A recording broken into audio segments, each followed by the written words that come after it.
Selective breeding.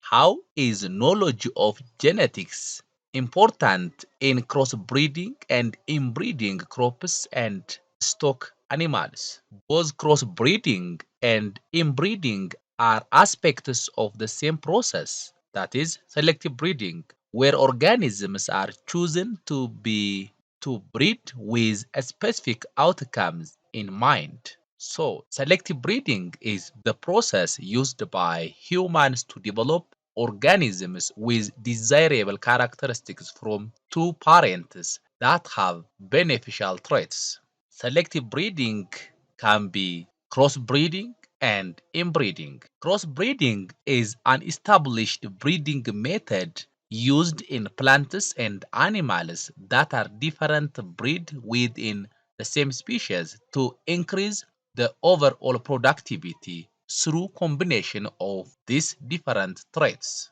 Crossbreeding has been used throughout the world, and there is a lot of evidence to support the production gains possible from this crossbreeding. Commercial cattle farmers may crossbreed animals for two related reasons. One, to take advantage of hybrid vigor, and to take advantage of the good qualities of two or more breeds and to combine these qualities to improve market suitability. Hybrid vigor or heterosis is the increased productivity of organisms that results from the crossbreeding of different varieties of the same species.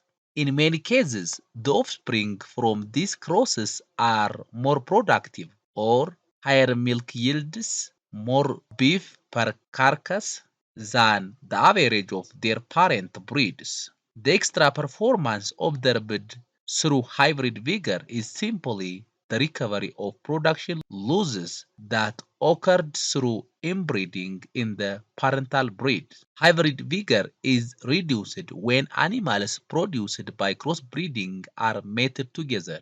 The second form of selective breeding is inbreeding. Inbreeding is the breeding of plants or animals that are closely related. It may result in physical ailment and infertility on the organisms.